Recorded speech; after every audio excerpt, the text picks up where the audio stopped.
one, and I think we are live, everybody. Okay, yay, we're live. Hello, welcome.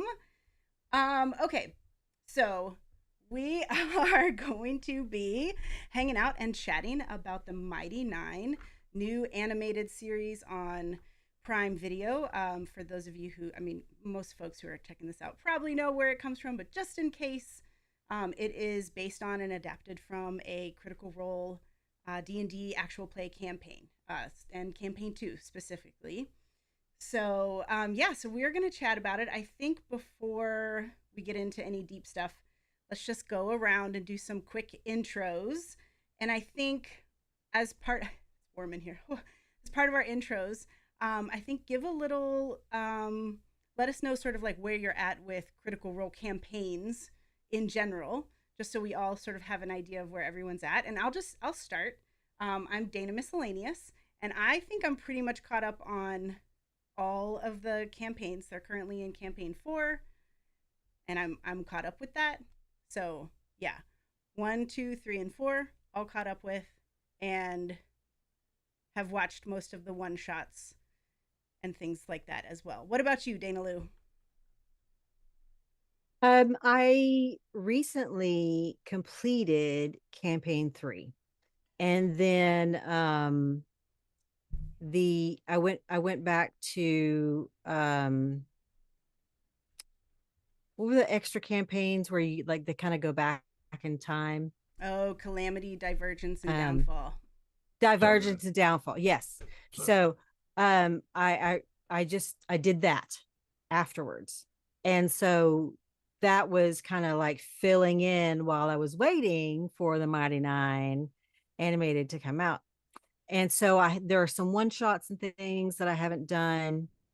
And I watched the first 3 of the animated like that night when it came out.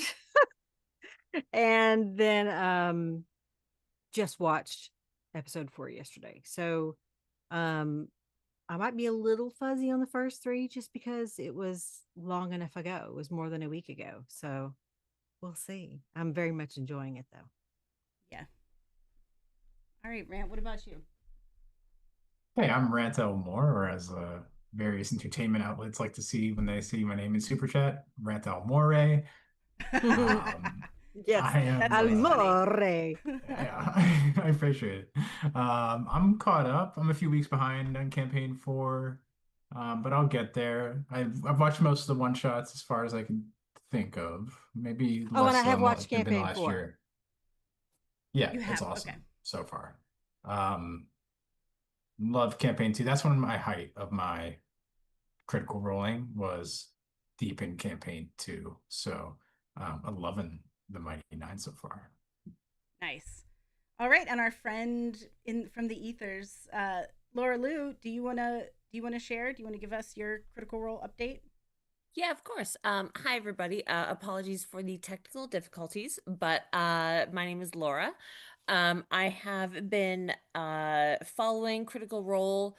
I was caught up with campaign 2, and in between the campaign 2 episodes, I caught up with campaign 1. I know C3, like I know what happened with it. It just didn't grab me. Mm-hmm. But C4, especially with Brendan Lee Mulligan as the DM, I am much more into this one, and also like a lot of like the one shots, the small campaigns like Calamity blew my mind. Mhm. And so Next level. Critical Role, I love it. I love the characters. I love the actors. I love the voice actors, like everything about it. Even when the plot doesn't grab me, I'm still like a big fangirl for all of it. So, and also I'm a huge fan of a whole ton of other TTRPG real plays like NADPOD, like Dungeons and Daddies, like Trinity Vale, like all sorts of other TTRPGs. So, anyway, Dana, thank you for having me here. And again, apologies for the technical difficulties, but I'm here and I'm watching and I am ready to go. Awesome. So that made me curious. So I think then, is it safe to say, Rant and Dana Lou, your favorite campaigns are the Mighty Nine, like so far? Yes. Yeah, Yeah. yeah, but I mean, Calamity is the best. Calamity might be some of the greatest storytelling in the Yes. history of fiction. Yeah. Calamity Agreed. is so good that I rewrote Calamity as a short story. Like I was so No inspired by way. that. I was like, I'm gonna translate this into writing, and like that's how like I had never Yeah. done anything like that. I just was like, I love this so much that I need to somehow create more of it. It's that good. So I would say yes, Mighty Nein and then Calamity, maybe, I guess, since it's not a full Nice. game. Yeah, I guess if you think of those as, yeah, like campaigns for sure. We could have a whole chat just on Calamity, and we could have a whole chat Yeah. on Calamity, Divergence, and Absolutely. Downfall. I think so. Wait, Laura, then is your favorite? Did you say your favorite then is also Mighty Nine? Yeah, in terms of like Okay. the series that I followed from like beginning to end, yeah, definitely Mighty Nine. But I also gotta say Calamity, oh my God, I have favorited YouTube videos of clips of Calamity because when Brennan Lee Mulligan said, uh you're trying to atone me and I didn't do anything wrong, Yeah. and then I died. I just I went to the floor and I died. That's it. Where's Anyway, my Calamity headset's gonna? rules. That's all. Calamity rules. Somebody was actually talking about that in the chat of a bonus action video that I watched the other day. Hold on 1 second. No problem. Yeah, I was very happy to see Brennan get a shot at a long campaign here because we got to see what he could do with shorter campaigns in in the Critical Role space. And his acting chops, in addition to his sense of timing, both storytelling and then giving the actors space and switching from character to character and just bringing out certain moments, is so fantastic that, I mean, we are just watching the second animated series, but uh campaign 4 is so good Oh, they're gonna that do I it can all. already see. Yeah, they're gonna do It's it all. so good that I can already see how good it's going to be as an animated series. Okay, so save that until the end, because if we get to it, we have there is a Yeah. what do you think is next? Um, and I think, yeah. Also, it's clear that we need to have a chat that's all about like Brennan and all of that. Um, Sure. I I will say I'm a little bit of a, I think, an outlier, because my favorite campaign is Bell's House. My favorite campaign is the third one so far, and I've never Okay. met anyone who says that. Um, But why and is it? why is it? Well, because I think at that point, first of all, everybody's constantly improving. Like Mhm. these are masters of their craft who keep honing it. And so I think in campaign 3, we already see them at this height of their craft and ability and skill and working together to tell these stories. So not only is like their production level wonderful, their acting is, it's just everything is next level for that campaign. But story wise, I love the deep, deep lore of it. I love like how far it goes into like all of this history and what Ruidus actually is. And Mhm. um, it's just so like rich to me. And I think it's like this master weaving on Matt's part to like pull in all of these elements that he knows the players and also the critters are going to love, but he doesn't do it Mhm. for us. He does it for them, which is just great. Yes. That's a And, great that's a great GM. yeah. And so I just think, yeah, I just think it is it's a beautiful piece of craftsmanship. Like, it just is a beautiful story. It's got a lot of rich lore. It allows the creator to like pull in things that he's done before. I just think, again, it's kind of like the pinnacle of what they do. Mighty Nine for me is so like irrelevant that I have like generally forgotten the story. Watching the show, and then I recently followed up on the Crit Roll recaps, which also shout out to Danny Carr. If you all have never like Yes. watched those, they are amazing. Mhm. Just check that out. And I was like, oh, okay, yeah, I forgot like all this stuff. Well, and Danny's the lore keeper, isn't she? Like that's her Yes. job. That's Yep. her job. Yeah, she's amazing. Yeah, so that is why I love Bell's Hells. And yeah, well For me, anyway, there talk are about that later. characters. Yeah, for me, there are characters in Bell's Hells and character decisions and acting moments and things like that that I will always love about Bell's Hells. Not so much, and there are certain parts of the story wise, that I love, but for me, Bell's Hells is more about character moments. Like I understand, like we're going to the moon, all this other stuff. And I really was super fascinated because I did just finish the end of the series, like the last 20 episodes, and like I just straight through. And it was so fascinating to me to see these master actors have to act 3 different characters. So they acted their own characters from each campaign, and That's they what I had to bring mean. them all in. And Yeah. you knew that Matt had that all designed from the beginning. Like that was, which is like you said, that's a master storyteller. He had that all sort of woven in, and being able to sort of bring that all together, and you see how it all fits. And now we get to see, going back to Mighty Nein animated, we'll get to see things and go, oh yeah, this is something that is going to be important later in Bell's House. Like we can get to know, and they can throw Like Ruidus things hanging that in we the didn't sky. get to see because it's, yes, oh look, there's Ruidus. I saw it So on many the screen. Ruidus. And So we much get to Ruidus. know, yeah, and we get to see,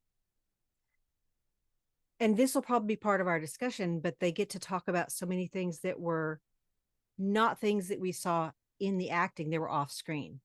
Other things are happening with other people rather than the Mighty Nein. We get to see the Mighty Nein all the time in the actual play, but all the stuff that happens off screen is perfection. And that's all I'm going to say. So that's good. That's a great segue actually too, because let's just talk kind of quick about like just our first impressions of the show, and let's try to keep it campaign spoiler free. We can talk about campaign spoilers a little later. Doesn't look like we have anybody in the chat, but if anybody watches this later, I would say just give us also your first impressions. Share those with us. I want to see those comments. But yeah, Rant? What do you think? Give us your first impressions of the show. My first impressions are generally positive. I mean, it's great. It's darker tone, significantly darker tone than the first, I guess, not campaign, but the first show. But that also comes with a lot more maturity, a lot more character depth, a lot more like immediate engagement with the characters and their backstories. But it's a little inconsistent too at times. I find myself like when I'm doing reactions, kind of skipping the first episode, going to the second, finding really excited at the second and the third, and the times in the fourth. It's very like kind of like a campaign. It's very like there's a lot of lull, and then there's a big action piece, and then episodes are finally they end up. It's a little different structure than Vox Machina, which was kind of had a high level of intensity throughout each episode. There's a lot more like encounters, I guess you call them. There's just like constant encounters, where this isn't. I do think I prefer this show, at least these first 4 episodes, the first 4 of Vox Machina, though I thought the later seasons of Vox Machina got like really strong. I do prefer maybe the 3rd season of Vox Machina to the first 4 of this. And it's just like there's a lot to do. I can tell there's just so much to do. And that's kind of a weight over the show at times where I'm like, I can tell you really want to set up a lot. You're really building for a long-term show. Like, I don't think this is going to be 2 seasons. I can see this going 5 or 6, honestly, with the kind of way that they're taking their time. So overall positive, but it's also like I can see some of the TV building at times where I'm like, you're moving the plot around and do this, right? You're making this character, you're focusing on this now for that reason, right? There's a lot of like intentionality, but when things are really intentional, sometimes you can see the intentionality. So that sometimes I'm like, that takes me a little out of it, but it's amazing still, and that's okay. It's only because I know where they're going, right? So it's Yeah. not really a fair judgment, right? Yeah. But I see it. I see that it's highly intentional. Yeah. I would agree. I can recognize, yeah, there's things where I'm like, I see why you're doing that. I see why you're Yeah. doing that there. Um Mhm. because I know the story and this is an adaptation. Um and yeah, I think I agree too. My first impressions are, yeah, I'm typically positive. I'm generally positive on stuff, but I'm I'm feeling like it's also, yeah, it's like a little bit kind of next level from what they were doing with Vox Machina. I think I agree. It's a little bit more of like a slow burn in a way. Like there's a Mhm. lot going on. It's really rich, but it's slow. But I think that builds, like there's some intrigue. Like there's there, and I think that's what is happening. Maybe that's what it is for me Yeah. anyway. But Well, yeah, they're a D&D party that is being assembled, right? Whereas in right, like Vox Machina, it's a really simple concept. They right, are a band of adventurers that is already a band of adventurers and they're right. hired for a job. And like you don't have to like do a lot with the story to set that up. But when it's like these random people all kind of in their own lives and they have to come together. And even now in episode 4, it's like they're gonna have to do some time to like formally assemble into like a group, and now they Mhm. have a name, but they're still a bit ragtag, right? So they have to like let Yeah, that grow, and then we know it's coming, so it's gonna be so dynamic even going forward. I It's think not as steady as Vox Machina in that way. I can save this a little bit more for the deep dive, but I feel like it just occurred to me that like Molly Mock's sort of monologue in episode 4 is like the thing that kind of brings them together, right? Like 100%. Yeah, shared pain, yeah, shared purpose, shared strength, and yeah. oh, He's it like just gives me let's chills. become a group, right? Yeah, If we we didn't are a have group, Molly Mock whether we say wanted that, to or not. You know, yeah, like fate has thrown us together, and yeah, it just yeah, I like they've taken the 4 episodes to get the group together and to have everybody's, um, you know, at least I want to say like goals or intentions, but neither one of those words are really correct. But like we understand a little bit of their, Yep. a little bit of their motivations, what they're doing, um, and yeah. Anyway, Dana Lou. Okay, first impressions because I can feel we're already getting into deep dive territory.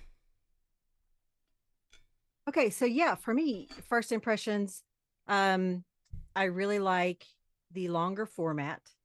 I feel like you're talking about the slow burn kind of stuff. I feel like this gives them the space to give us all of that extra stuff and uh build up the characters a little bit more. We got to have things that we maybe only heard about, like what happened before they came together, because it's not the same.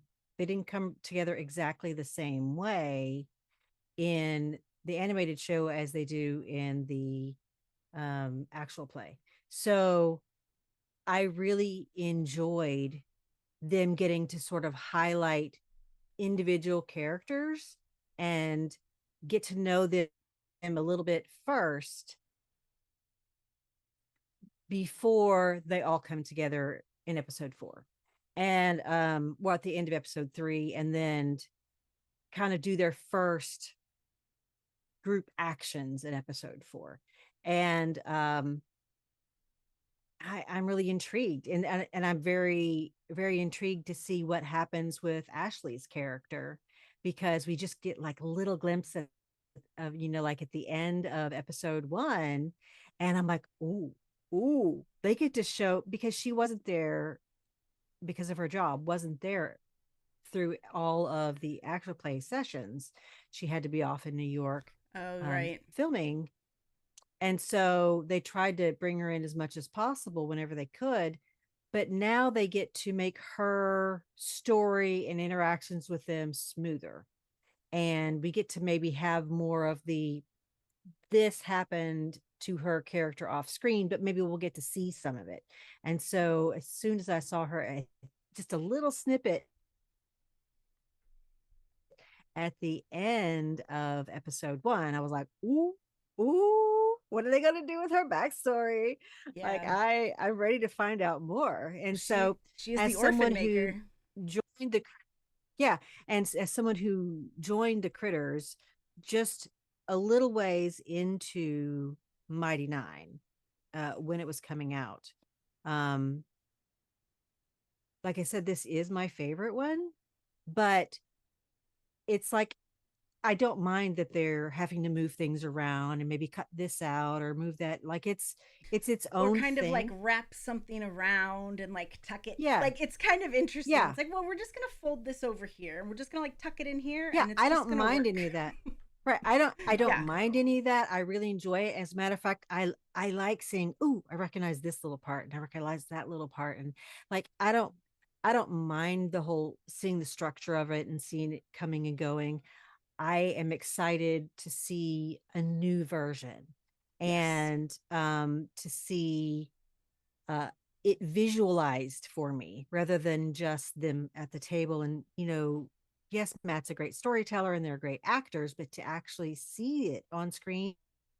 And my favorite new thing is how they're showing the spells in Okay. action. I'm like, oh, I know what the spell So is. good. Ah, this is what they're doing. And Let's I'm just so like talk num num about num it. num. Let's talk about it because also that is definitely something I want to like kind of deep dive chat about. Also, I think something that wasn't even on my notes but that you've brought up a couple times is the other parts of the story and the other Mm-hmm. characters that we kind of see off. We always know we're over here, but now we actually get to see them and they're part of the story. So Essek. Oh I my gosh. know. Hot boy. Oh my goodness. Okay, the magic. Let's Yes. talk about the magic. Mm-hmm. So, I mean, first of all, I'll just say I'm really loving it, and I feel like I'm not. I feel like I'm not used to seeing things like that, and then maybe I'm also just not really used to seeing magic depicted in animation, and maybe I'm just not. Maybe I don't watch a lot of animation. I'm not sure, but one thing that I truly love is how they're using Ford's own need to know as like the viewer's vehicle for these different magics. I just freaking so freaking cool. Anyway, I I really love it, and so we're just kind of we're seeing like magic that's kind of given from like this pact or this weird thing that we don't fully understand, Mm-hmm. magic that's given from this belief in this imaginary person that's with me all the time. Mm-hmm. And also I think they're doing a great job of depicting Jester, because there was for a while we were like, is she just like bonkers? Like, is this like I just remember Is she? that being Yeah. part of the thing, right? We don't I don't know. Is right? she? We don't know. We Yeah. don't know. Is she just we don't know. Yeah, you're right. Thank you. Yeah. And so like and then you have like I love first of all, I'm not a Caleb person, but I am in this show. Like I mean, the show is making me a Mighty Nein fan. Um, like I love Caleb. He is such a badass. Like the magic is awesome, and to know that like he studied it and spent a lot of time studying it. That actually made me feel like that was a little nod to. I think it was in Divergence, or maybe I don't think it was Calamity, but when Emily Axford plays with them, and she plays this character from the Shadowfell who is a wizard who's been studying, and she meets someone who's a sorcerer who can just like do the stuff. Sorry, this is spoilers for another different campaign, but I feel like that was like an almost like a nod or like an homage to that, because her character is like, I studied this, I worked really hard to learn this, and you can just do it. Yeah. Anyway, for Caleb to Yeah, be like, so I study this, I study really it hard. shows different kind, like it shows sorcery, it shows warlocks, it Him like shows making runes in the air. wizards. Yeah, and it shows like he's So cool. he's doing components, he's like finding as part of his what he's trying to do is like he's trying to get something back that he had, and we're trying to understand what that is. And but it shows him getting components. It broke me with his cat. Oh, of course. That's a question, I'm sure. Like, just oh, that broke me. I was like, oh, how did they Yeah. do We that?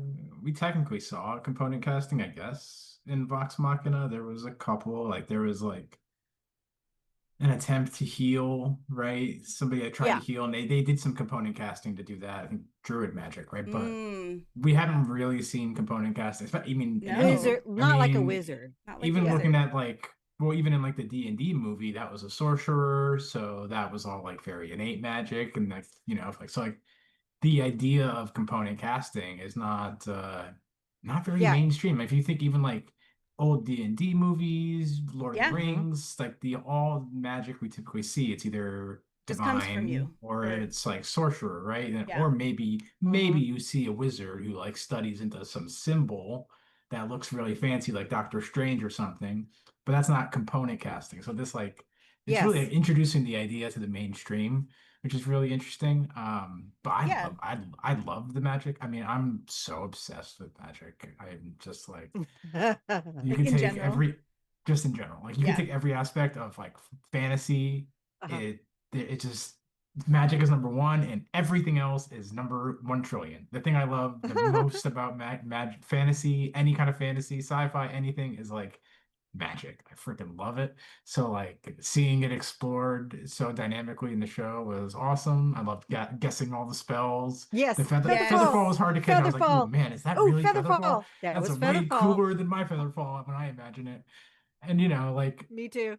I have all my characters are magic casters. Like I am always like imagining, oh, like that's how that spell would use if this character used it, or Notrin from our campaign. Like, oh, like that's exactly what that spell looks like. They're talking about Dunamancy. Like, it's very Yeah. exciting. Um, I loved it all. It was awesome. Yeah. Yeah. Really, really Well, cool. Really cool. and to build on top of that is like something that I think is really unique to the Mighty Nein campaign is that like again, none of them are sorcerers. Like Caleb had to learn his magic. Jester gets her magic from our Dart I was about to say D'Artagnan, who was from the Three Musketeers. But that dude. Yeah. I'm the And The traveler. like we're just gonna say the traveler The for now. traveler. the Traveler, perfect. The fact that none of their magic in the M9 is innate, none of it Mhm. comes like from within them. They all have to put effort into it. I think is a really important part of their whole group dynamic because I Mhm. think the whole group everybody in the Mighty Nine is trying so hard. They are trying so hard to do the best that they can do at whatever it is, whether it's Ford and his warlock like trying to do well with his patron, whether it's Jester trying to live up to the traveler's expectations, whether it's Bo trying to live up to her Mentor? Everyone's yeah, mentor expectations. yeah, her mentor's expectation. Anyway, they're all trying to like live up to something. Mm-hmm. Which I think is really important to the dynamic that the M9 has. Like they're all trying really hard because Vox Machina, like, yeah, they were trying hard, but when we met them, they were already, like level 10, 11, 12, and this is Mm-hmm. getting to a little bit of like They're basically gods. exactly, yeah. Like Yeah. when we met them, they were already really good at everything that they did, and then they kept being good at it. Yeah. The Mighty we I mean, I'm pretty sure when we met Caleb in the Mighty Nine, he was literally in a gutter, I think. Yeah. Yeah. Yeah. Yeah. And this, I And mean, this circles back to your point with you could see it on screen. You can see this way better on screen. In a D&D campaign, you really like, and now I'm playing a wizard. I know what it's like. I just don't want to have to be like, hey guys, like real quick, like I want to look for scrolls and I want to like make sure that my character is really struggling. Like you don't really want to do that because like you want to cast this, but you don't want to let down your party and like choose to handicap yourself to role play that kind of struggle as a half caster or whatever. Hmm. Mm-hmm. It plays way better on TV, yeah. because that can be Well, part of the story. And like Vox Machina was already leveled up, so like they had to level up externally, right? They had to go Right. get the armors, they had to do that, and like in this campaign, they're all clearly already pushing the edge of their magic as much as they Mm-hmm. can go to seek yeah. the moment, right? So like naturally, you can finally see somebody level up in Yeah. a D&D sense on screen, whereas Vox Machina really didn't. They kind of leveled up Well, I think through the Well, vestiges, right? I mean, and it's like different. and that's a really good point in that like on screen versus at the table. Like at like Yeah, I'm a DM. I run a party, and like when they level up, yeah, they can all just get like all sorts of stuff because it's my friends at a table versus mhm, running a table that will be seen by millions of people across the world who will also be nitpicking every single choice that Matt Mercer or Brendan Lee Yeah. Mulligan does. So I also think like anytime you evaluate anything that Critical Role does, you have to think of it like, okay, yeah, cool. I would do this at my table. My table is it in front of thousands upon thousands of people? mhm. No. Then I would make a different decision. I really love, like, the decision that Liam made to like narrate through his wizardry, right? Like Mhm. that was a choice. And Mhm. I remember being annoyed with it sometimes. I'd be like, "Oh god, Mhm. here we got to go there." And now I'm like, "Thank you, Liam. I'm so glad you Yes, did that because yes, now Yes, we're getting the Yeah, narrative, absolutely. like we're getting the illustration of that yes, narrative. And you're right, it plays so well. It's so, I mean, it place it's like does. impossible at a table, right? I mean, imagine Yeah, if you're unless you really really want to playing and you're like, play a "Hey, hard game I'm gonna on cast purpose. Fireball, and just so you all know, it's gonna fizzle out. I'm gonna waste my turn." Yeah. Like, Yeah. imagine if you said that in a real campaign. People would be like, "Come on, like, is it really worth the role play? We need your Fireball. There's only four people in the party." Like, but in a mhm, TV show, he can have that moment of struggle, and he can like try to cast, and it won't work because he's not Yeah, fast Yeah. enough, or he absolutely. doesn't. Yeah, Yeah. and that just but it's so Encumbrance. so cool. Who but cares about encumbrance? Yeah. No one right, at an nobody. actual Oh, it's so table heavy. except that except that I fully believe that encumbrance would be like an actual issue for the Mighty Nein animated show, Yeah, and it would make Mm-hmm. sense. And it'll make sense. Yeah. All of these characters are literally carrying baggage. Like they're all coming in to it Yes, with Oh, stuff. literal So like, baggage and emotional baggage. exactly, the yeah. Yep. emotional stuff is heavy. And we Um, get to see little bits of like, ooh, they're dealing with something. We're not exactly sure what. We see hints of their past, oof, that where that what got them where they are, and that it is really tearing at them somehow inside.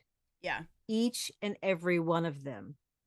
And we're seeing their hiccups and struggles and how that is somehow being impacted by their past, right? Their past is somehow causing some of these things. And one of the things I really appreciated about the way they did Ford is you could see his accent change and how some of his things that plays in his head makes him choose to act a certain way and do something and overcome. And you can see when he changes his accent yeah, to be like his mentor because he's trying to embody. He doesn't know what he's doing. He doesn't, but he's trying to overcome things in his past and be better and be more. And you can see how things in his past are, we got to see that character that we hear in his head now, the voice in his head. We got to see that character, and now we get to see how he chooses to let that motivate him as opposed to other things in his past that were keeping him down. And so all of these struggles, that's just one character. They each have their own things that they're dealing with, and I think they've taken it there with great care for each individual character. And the time that they have that's with the longer episodes is giving them that ability to develop character. And in all of their plays, yes, I love all the magic and all this other stuff. If I didn't care about the characters individually, would I really care? they're It would be doing. fun, but would I really care? I agree. They're magic was doing a so cool. great It's still job there. of giving everybody. In fact, I just pulled up the episode list because they really gave everybody like an episode, and then they Mhm. all come together. So it's like the backstory that we hear narrated in the game, we get to see now. And so, yeah, Motive Possibilities, the first episode, and we are immediately like, we kind of are immediately shown that there is like this tension between these two civilizations. Mhm. There's some major players and high positions at play. And so, like, even before we meet our Mighty Nein characters, we meet Essek and Trent Ickathon, I think. Like, we meet these, like, yeah. And then we meet Bo. I mean, actually, that whole episode starts off with the theft of the beacon. Yes. Which was the theft of the amazing. beacon. And it was silent action, and it was awesome. It was freaking awesome. And then we meet Bo. I love how they, just getting back to like how they're illustrating things that we just know from D&D. Like, I love how they're like Bo has this great perception, so she can like see this thing, and then she goes and she takes a look at it, and I'm like, oh, that's perception and investigation. Yeah, and then her so cool. acrobatics to get there or whatever, you know. Amazing. Like the way that they're just illustrating these skills and differently for everyone. Like, kind of getting back to the I mean, let's get back to the magic. Well, that's another thing too, because they're all talking about their skills, right? Like, Bo's able to do these amazing things, and Ford's like, "Who are you?" You know? Yeah. and then he's doing stuff where he's kind of like misty stepping from one place to another, but it looks like splashing water. Like, Mhm. just there's these cool flavors. Can we talk about Molly's magic, because he seems like a blood hunter or something or other? Yes. I did not. Was Oh, he yeah. always that? Yes. I Yes. just thought he was a bard. I don't Matt know. created No, that class. He I know. created the blood hunter. Yeah. That's not surprising. Taliesin did, yeah, Taliesin. with Yeah. Matt. Yeah, and like mechanically, like Molly's class is Blood Hunter, which is a subclass, I think, of fighter. Yeah. Yeah. I think so. Yeah. But Molly's- also Blood Hunter kind of sucks, so you're not gonna Well, find a whole bunch of people playing it. it would be fun to Yeah. try it. I'm pretty sure that is Matt and Talison's like mechanical attempt at Hemocraft, because I know Sure. they're both Yeah.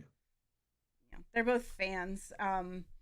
So, and it's a cool system. Right. Well, and then later on in the series with it was the cat person. Anyway, there is somewhere in campaign 2 there is a blood cleric, which I cannot remember the actual name that Matt gave them, but Matt also created another subclass of blood cleric for them. Interesting. Yeah. Interesting. In the first episode too, we also meet Caleb and Knot, and they meet each other, and they're just so beautiful and special. So the second episode is Who Will You Be, and we are introduced to the lavish chateau and Marilyn Oh my Lavore. gosh. I don't know who that voice actor is. I don't know who's doing that. And then we meet Jester and Ford. But that voice. We meet Jester and Ford. I know. And then they meet each other, right? My favorites. And then Mhm. then she gets The best. kicked. She gets kicked out. She has to leave. And so they're fleeing. So that's like their story. And then of course we like peek in on everybody in all of these. And then the third episode is the Fletching and Moondrop Traveling Carnival of Curiosities, because everybody is being led to there for one reason or another. So that's where we meet Molly. And that's where they all meet each other. Things don't go great. And then the fourth episode, the Mighty Nein, they are all being blamed for the horrible things that happened at the carnival. They need to clear their name, and so they go on their first mission together. Yeah. To, and so I feel like that the group is formed. We have this great monologue from Molly Mock. Oh God. Yeah, and So like good. we get so many of the little one-liners or whatever that we see in the preview stuff. Like, this group is wild. And those things that Molly Mock says about, shared pain, shared all of that. Yeah. And it is kind of fun to see like those things pop up. He's just like, oh, that was in the trailer, that was in the trailer, that was in the trailer. And it was a lot of those come from the moment of them coming together. And I do like a lot of the some of the things that are in the trailer are also questions. Like you're like, ooh, what is that? What is that? Like it's meant to draw you in, but also show you that they come together. And it's like, I love that we got to see the moment of them getting their name. Yeah. Yeah, it didn't necessarily. I think it could have hit a little harder. They're trying It was to make fun. it make sense. They say nine so much, and they dropped it a lot in the episode just to like really Nine, prime the audience. Yep. nine. It just But wasn't. that's exactly what happened in the Uh, live play, though. I know, but I just feel like if you didn't know and you were watching that, you might still be a little confused. Maybe eventually, maybe you'd be like, oh, okay, nine, like Mighty Nine. But it just Yeah. the back and There forth are for me, only there was a 6 of line. you. I Yeah. don't There's know. only Yeah. 6 of you. Yeah. Yeah. So we touched on this a little bit, but what were the things that had like the most like emotional impact for you? Like the things that you needed to get your tissues for, because they're good at this in the show. I mean, I'm I'm a big softie, and this happens in Vox Machina a lot too. Mm. That I just cry, but definitely, Kitty Cat spell was like they really did that so well. I don't know if it was like just the music or like I don't know. It was just like, I don't know. and I don't On even know if I worked. needed to know any history. Like it just that he was really missing something. He wanted something, and he just wanted this moment, and then the moment was gone, and it just like it Yeah. really, oh, it was horrible. It was awful. So sad. What do you have others? I have others. I'm kind of curious if you all have others. Not in the sad dimension necessarily. That was the big one. Um, I was just super happy. Like Jester and Ford made me super happy. Yeah. I love them so much. And They're like, great. they're somehow I thought I couldn't love them any more than I do, and I love them even more now, seeing them in the animation. So that kind of brought me to tears because they're just so wonderful. Yeah. I don't know. Yeah, nothing necessarily else. I mean, Molly Mock, the performance from Towson, by the way, like just as a quick aside, I know they're all great voice actors. I rationally and at the table, I know that. I'm like, wow, these guys are great voice actors. I guess it's not like I take it for granted. But then like you get here in the animation, you're like, oh, these guys are like really freaking good Really voice freaking actors. good. Like Yes. so freaking good. So freaking good. Molly Mock's accent is like, I know. Yeah. it's like food for my ears. I like when I watch the show, all I do is I repeat every word he says. He says something and I go, "Oh," and I try to get. I can't do it. His accent is so So good. scrumptious, and my Irish accent is not there, but his is, and it's delicious. And he choked me up a few times with just like his third episode and fourth episode stuff. So Yeah. it was super sad. I wish he didn't move on so quick in a way, but especially in the third episode, it really choked me up.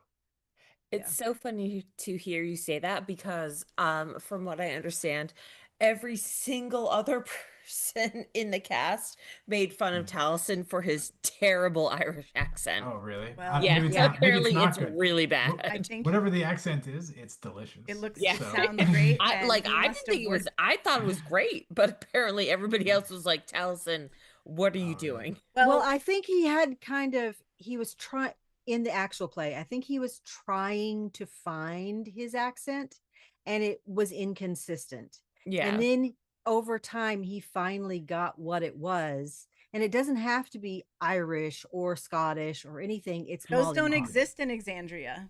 Yeah, Yeah, exactly. it's- Like Yeah, there is yeah. no Ireland. Yeah, so Exandria. it's Yeah. Molly Mock, just exactly like Zimnian is not exactly German, and that sort of Eastern European, whatever it is that is Jester, is specifically just her finding a little bit of this and a little bit of that and kind of putting it together. It's not exactly one thing, and it doesn't have to be, as long as they're consistent within themselves. And they, Mhm. because they played those characters, then they went and did this. I think that gives them such a leg up because they worked out all the kinks and they already know who they are as characters. Yep. So Absolutely. good. So good. And going back to Dana's question of Mhm. what did Sad. you like about how these characters were introduced, something that I really appreciated. So I'm a person who is currently like working with substance abuse issues. And so to have Caleb go to Not and have Caleb just offer Not the flask and have Caleb accept Not as she is with Mhm. the flask, with knowing like, oh, cool, you're drinking way too much, then it's good for you. But like, you know what?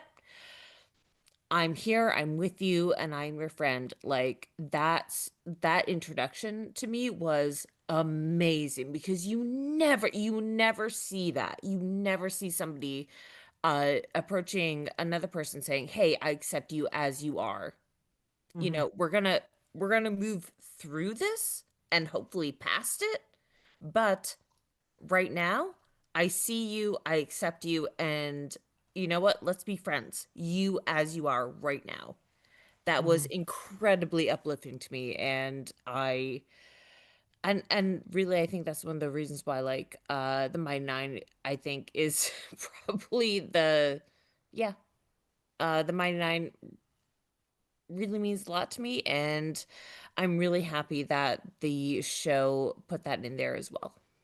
Yeah, and yeah, it's great. I think they're doing a great job of it too. I think with sensitivity and with Mhm. truth, it does Mhm. feel like the writers and the cast themselves are people who, understand addiction, who have dealt with it, lived with it, have family members, just it's, Mhm. and yeah, and I love that scene where Caleb says like I'm in no position to judge. I just know Yeah. that if you keep going we'll run out of it. And Yep. it just like being recognizing that he's like you found me in poop. I mean, I really don't have I'm not in any position to judge. It's really sweet and at a time where so many things around us are kind of telling us to point fingers at others and to put them in boxes and to, that is a relationship that is showing us that, you know, maybe we don't need to do that. Maybe we can just like help or be around for each other in the Mhm. ways that we need to. And yeah, Good. it's beautiful. It's just given me a real new Yeah. appreciation for Caleb, similar to you. Like, Yeah. I would say, like, I mean, it's not like I dislike Liam. It's just that if you have to have a least favorite, for me, it's Liam. I mean, it is. We're being Um, honest. I mean, that's in what we every want. campaign and everything. I mean, everyone sure everything does. But I still like him. But it's just like I wasn't a huge Caleb fan, and Mhm. I'm so drawn in to Caleb on screen in the show, which is it is a different dynamic. You have Yeah, to be honest, absolutely. like the what Caleb is and what he asks of the party and the entertainment vector that he's containing himself in is different and more enjoyable in a TV show than a D&D campaign where he has to kind of pull the attention on himself and do all these things. And in the show, it's like great because Liam has main character energy. And Mhm. it works so well for the animation where he can be the main character and he should be because he does make these really awesome dynamic characters that deserve to have the plot focus around them in a way, and it's really good to watch. It's awesome. Yeah. I love how all of them are they're all kind of failing forward a little bit. Like they all have these stumbling blocks. And um, I was going to say that the not the brave Caleb relationship and what Laura said was my other really strong like moment. Um, I th- I think I think they're just gonna give us so many of those. And I do like um the questions that we really get about like Caleb's past and um sort of the pain that we see there. And then I can't wait till we get more of like Bo and her past. And like we got to see her real disappointment in the Cobalt Soul and like what she wants to believe in and what she's trying for, and her like almost give up until she got a new mentor who says, "Hey, yeah, there are The real cavalry. problems. Yeah, there are real problems here, And you know what? Yeah, you are just a librarian monk. Like, but nobody's going to see you coming. Yeah. And that's the same for all of them. And that's one thing I like about this campaign is none of them They're where just they come, underdogs. they are all, yeah. And to be able to, as a person, say, hey, I maybe I don't think that I can affect anything. But you get to see these people who are broken and coming from all these different things, and then we will get to see them affect different parts of their world and different situations. And I'm looking forward to that. So I'm looking forward to being heartbroken with them and seeing them struggle and seeing them triumph, seeing their, you see, like you said, Rant, in to see the wizard, it actually fizzle out or something. Yeah. Like he goes to do it and somebody else, stumbles into him and it goes off, like, and these are things as players, we might go, oh, somebody rolled a 1 and Like, stumbled into them and whatever. And this is part of what storytelling in our own games is about, right? And Yeah. it's like what makes a good story moment isn't necessarily, yes, the 20s are great, but they're really maybe only great because you had other failures before it, right? And so Yeah. it's that moment that, yeah, the failures tell good story. It's good story Mhm. moments. And so are the great, big moments. So like I Ford love trying that. to bust the wall, right? He probably like hits the wall for like a 20 Eldritch Blast or whatever, but then rolls a 1 on the die for damage. And even it's like then he like Yeah. hits one little brick out of the wall. Yeah. And Jester But having the high strength, the yeah, secret Yeah. And high him strength. not. yeah. And But her it's getting her lollipop.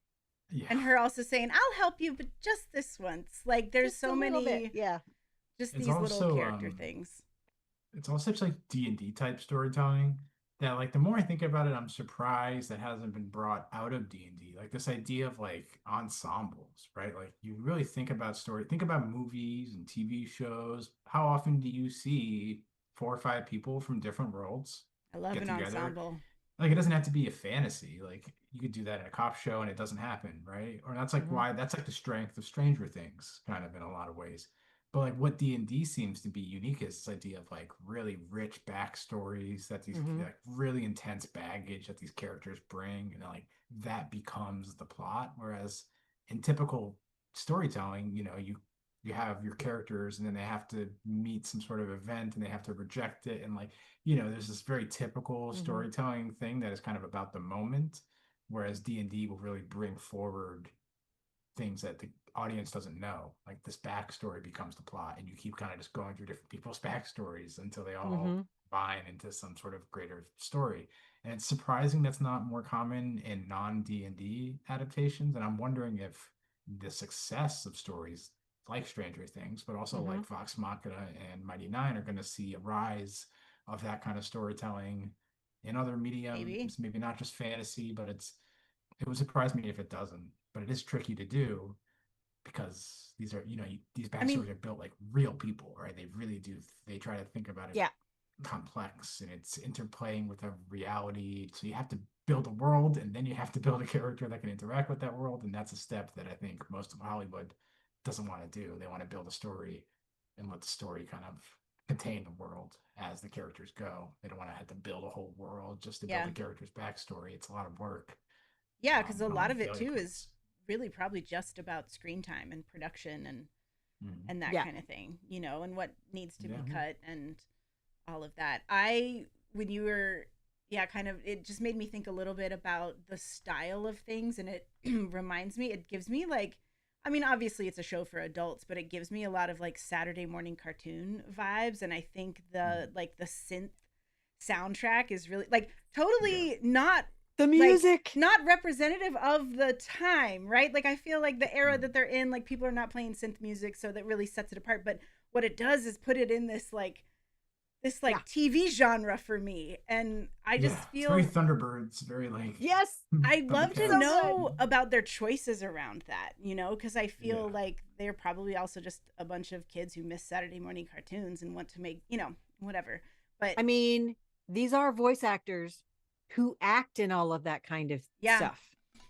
They've been in those kinds of cartoons. speaking of, let's get back to that because Rand, you said like they're obviously they do this professionally. They're so good. And Mhm. we hear one thing at the table, but when they're in the booth and they're working together, they are really they're really honing their craft. And so I've been Insane. listening to Not, and I'm like, is that just Sam, just natural, or does he have I think he's pitched. I think he's Mhm. pitched, but A little he's bit. got the with the sickness, I think his throat, so I think they wanted to pitch it down and maybe artificially pitched up a little Okay. bit. I can't really Mhm. tell that I it's can't artificially tell? pitched. I'm assuming it is because I've heard him speak about Right. he's speaking Okay. differently for the narration because of everything. Okay.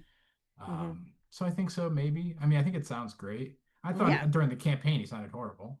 I mean, Sam Riegel's not a voice actor like the rest of them, as far as I know. He's a Maybe director. Right. Yeah, he's a director. right. But he's Well, not like a nerdy ass voice actor like the rest that have like tons of credits and that's like their thing, right? He's more like just kind of an entertainer in a bit, He's an He's actor. a voice. and Yeah, he's No, a he voice is. actor and a voice director. Yeah, but No, yeah, he is. Well, he's but won he's- Emmys. Rant. Exactly. Like, For he- directing. like he's also like he's an Emmy winner. Like For he directing. knows for Right. directing, though, it right? takes He's not to. he's Yeah, not like no, he's an Emmy winner for Yeah. his directing, but he does know what it takes to produce a good sound Yeah. for the public. yeah, the So character I sounds great. fully believe that like Sam Riegel has pitched his voice for not like up, down, sideways, whatever it needs. I mean, honestly, I would trust Sam Riegel's voice direction above any of the other cast, even though they're all like professional voice actors. Again, he's an But that's Emmy what winner. he does. He yeah. knows what to do. So Yeah, it sounds great. I am curious if you all, because I really like to guess voice acting. It's just like a fun thing that I like to do. So Mhm. I'm just kind of curious if you all figured out any people. Oh, Dana Lou might be.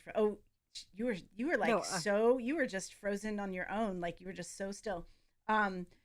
But I'm curious. So there's a few that I don't know, and I've been avoiding IMDb to be unspoiled by it, and I'll find out. But I am kind of curious, and this is a game that I like to play, and maybe it's not as enjoyable to you, but I am curious if you know if you guessed some of the Mhm. voice acting. Do you want to like just shout some out, like some that you figured out?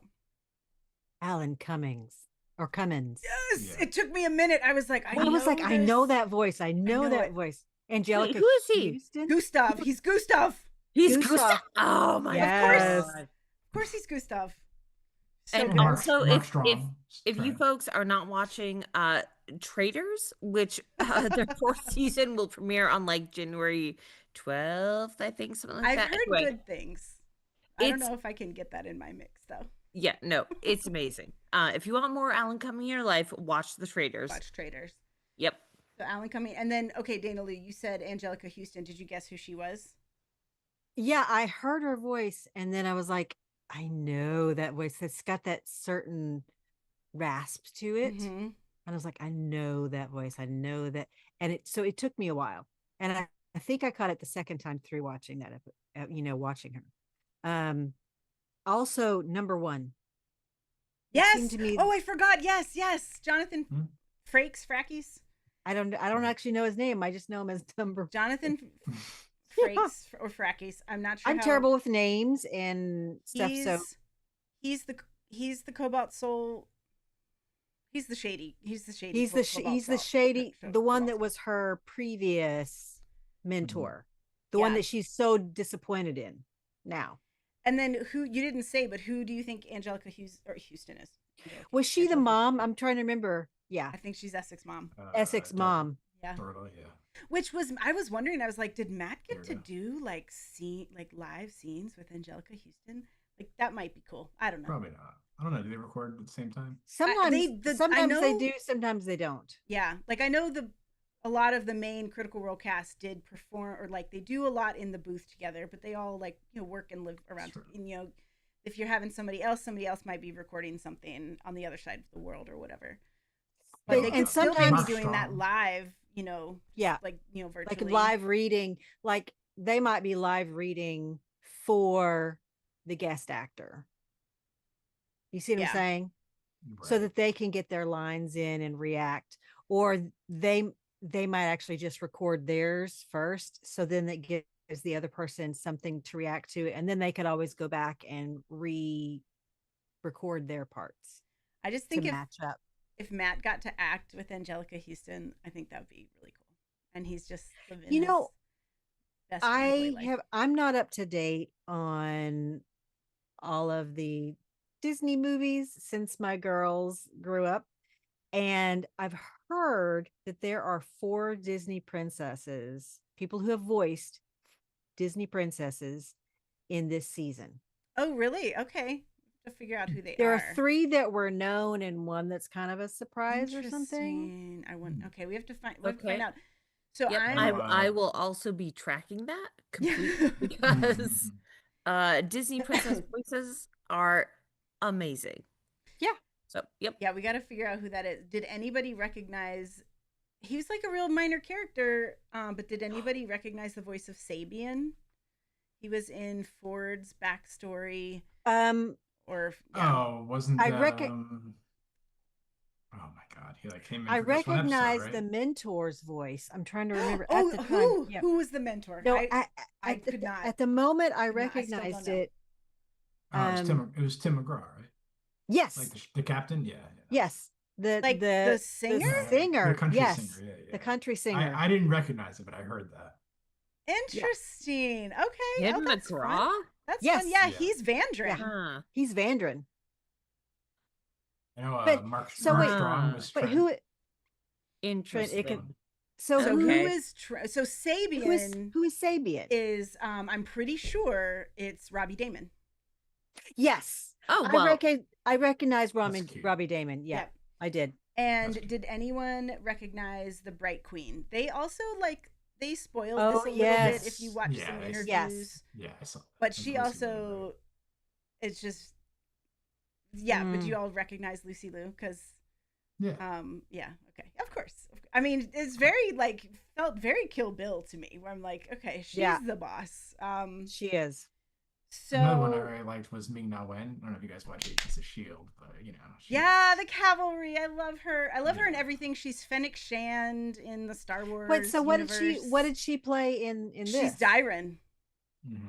She's Dyren. Oh yes, this makes total sense. Which makes me think she'll Sounds come back great. around a little bit too, Oh, right? absolutely. Like obviously Gustav is gone and we will not see Alan Cumming again, but I think obviously there's some people who will kind of come back around in their characters. Oh, we're definitely going to see more Dyren and I Bright Queen and all Yeah. of you know. I love Ming Na Wen and I really love well, this is another tangent, so I won't ask just yet. But okay, so then who is the voice of Trent Ickathon? Mark Strong. I don't know who Who's that is. Mark What else? Strong? What else does he Wait, is that a act in or play? a fight a What is it? fighting I mean, a fighting Mark Strong. fantasy type person? Like I Yeah, felt like Mark I Strong knew the is- voice, but I he's- couldn't gosh. place it. He's in everything. I mean, how do He's in everything. How do we know? I'm not an actor person, so I don't know these things. Oh, Mark Strong. He's like the villain in everything. I You mean, know he's this guy, Dana Lou. Yeah. He's like he's He's in the- everything. Like, he he's like- really he's- is. I know him from Supernatural as Yeah. Oh, He's Okay. yeah, bald. like the oh wait, no, not He well, no, he plays- wasn't Supernatural, but he was I'm also okay. in He's in Sherlock sounds like Jason Holmes. He Statham. plays one He's of the bald. villains in Sherlock Holmes. he's bald. always the guy that the protagonists are acting against. unless it's Yeah. Cruella where he helps her. He's like the only movie where he's Yeah. not a villain, maybe. He's like if Stanley Tucci, you know, got hit in the oh, head a couple times I with a know who hammer, this you actor know. is. You totally Yes. know this guy. Okay, Yeah. so wait, who's that? That's Trent. That's Trent Ickathon. Is Icky. that guy? So he's like if you break Stanley Tucci's nose. You get Mark Trent Strong. Icky Thong. Icky Thong. Yeah, he is icky. Yes. And then okay, so Vandren is Tim McGraw. And then Mhm. who are the Volstruckers? Because there's like two of them, right? There's like Astrid the and the two that and Eadwulf. Eadwulf. okay, that sounds right. Eowulf, Astrid and Eowulf are the two Volstruckers. You Yeah. casting a spell. What do you say? Do you all know? Eowulf? I feel like Eowulf does not have lines, but Astrid did. And Astrid, I feel like maybe I should know who Astrid's voice was, but I don't. I think, okay, I'm gonna look it up now, but I think that this might be one of the actors from Ahsoka. Oh yes, I've heard Maybe it that kind there of was sounds one of the a little actors. bit like her, and I know I heard yeah. that there was an actress from Ivana Ahsoka, but I've never seen Sakharov. Ahsoka. So Eowulf. She's the girl who played Megan. Ivana Sakharov. She was in Ahsoka, yeah. Megan? She played Shin Hati. Yeah. Yeah. But wait, why can't I see I am not seeing that name. It's like Sam's Maybe her kid was name's not one of the voices. Astrid. which No, it oh is. really? It's yeah, it is. Her name, it? the actress's name is Ivana Sakno. I think it's funny. Is that the one who's playing Astrid? Yeah. Okay. I think Okay. it's funny seeing Sam's kids in when you watch the actual plays and they like in that 15-minute 10-minute break or whatever, and they run various little videos and things, and seeing the fake family watching. It's Thursday night and they're gonna watch Critical Role come on, and is Sam my real Sam my dad? real dad? No, I am your, and it really is his kids. Like Yeah. I just think that's so his cute. his kid's gonna grow up so funny. That commercial's so weird. Then their eyes It start is bleeding out. super They're weird. So weird. Okay, Yeah. I still can't find. Okay, yes, the Mighty Nein. All right, so yes, she. Okay, great. You already confirmed it. I don't know why I kept looking, but yeah. Okay, cool. That's who I thought it was. And then let me. I don't know who Eowulf is, but it's in the list here. Let me see the name. Oh, and then the Toya was the actress, or I guess maybe she's an actress. She's the musician who Oh, the sings singer? for Moana in the movies. Who? Okay, so I don't know if she plays I don't know, she maybe plays the character too. I'm not the sure. one who plays the young singer who Oh, with the Aluli, preacher. Alilu. Yeah, Ali- Toya. Ali- So she is in one of the Disney. Cavallo? She's movies? Moana. Yeah, so there's So one princess, she's one of the Rebecca. Disney princesses, which She's I've never Moana. seen Moana. So, No, but I know that one song is quite popular. but I figured with her singing that, but with her being a singer in this, I figured she might be one of the Disney princesses. I mean, and then we have Jester's mom. Like, yeah. is she just a singer in real life? Because she's incredible. She can be whatever she wants to be. She can be a horrible mother. Oh, sorry, she already is. Anyway, She hasn't done much yet. No, exactly. No, she doesn't. She doesn't do anything for Jester. It's not really that. I like the idea. Jester seems of pretty happy. Marilyn Lavore. Like, I like the idea of her, and then the reality of her makes me mad. Fair. I like the idea of her though, and I like to see that she wants to do more, but she's like, I have to go do this job, and it's what's supporting us. She's got a tough choice, and she wants to be there and like paint backdrops with her daughter. Yeah, but how was Jester in the start of the campaign? I don't think we really know. I feel like she's undetermined, like 25 or something. I feel like she's an older teenager though, or maybe like a really young adult. Like she seems she like does. Like she hasn't grown up, and she hasn't been allowed to. Yeah. She's not supposed to like leave. Like her mom's got, like in a weird way, she's a helicopter parent, but she's not. It's like she's like, I need you to stay in this area. Which is my world, and I like that we get to see that's like her imagination and her idea of like, oh, reading this book, and then something happens, with Ford, and she just gets these like, you know, Stuff, yeah. unrealistic ideas of what are relationships from books and stuff, because she doesn't know with her upbringing what's real So and what's, you know, she does get it all. She So I guess does. not that unrealistic. So she does get everything she wanted. It's good that she has people to support her in it. Okay, so I can't find the singing voice of Marion Lavore, but the it looks like the speaking voice is Annika Noni Rose. no, that's the same voice. The singing and acting, Oh, it's is the it? same person. It's one actress. Yes. Okay. Cuz I know she's the princess from The Princess and the Frog. So I think that's the other one of the other Disney That's princesses. one of the other She princesses. also Okay. did some voices in at least one or more, I think, of the episodes of I could Vox be Machina. wrong. No, I could be wrong, but of Eyes of Wakanda. No, yeah, one episode of Eyes of Wakanda, which if y'all didn't watch it, it's pretty good. That's good.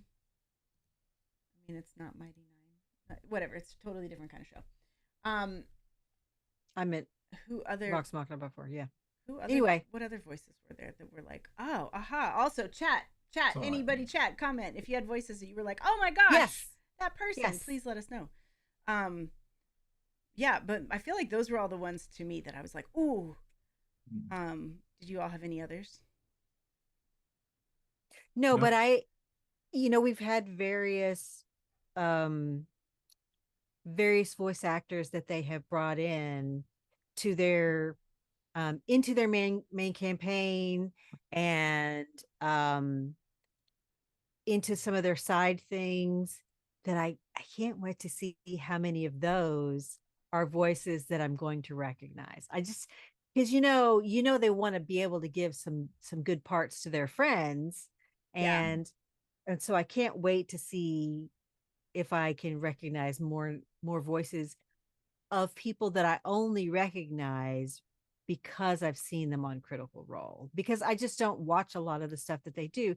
They voice a lot of games. I don't play games. There's a lot of stuff that they do that I like. I don't watch anime, and I know they've done a lot of anime. So I can't wait to see That's So a if funny. there's Like something else they just like in the future I'll be episodes. playing something and all of a sudden I'll just like hear yep. Matt's voice. Usually it's Matt or it's Liam. I Travis hear or Liam Laura. in TV shows a lot. Like I was watching Oh like yeah. Mm, She-Ra and like Clone Wars, or and I'm like, oh, mm. that's Liam O'Brien. Like I know Yeah, that voice. Yeah, yeah, it is funny. You Mm-hmm. just like hear him. yeah, I th- I was And wondering if some of the background like gruff sounding voices might actually, like, because you know that Matt's playing various other background yep. characters, not just yeah, Essek. yeah, he's So doing I think, Ukatoa. He's doing He's doing yeah, some. and so I thought I all. recognized at least one, if not two, that were oh, Ford's, the actor Oh, who plays Travis, Ford. maybe.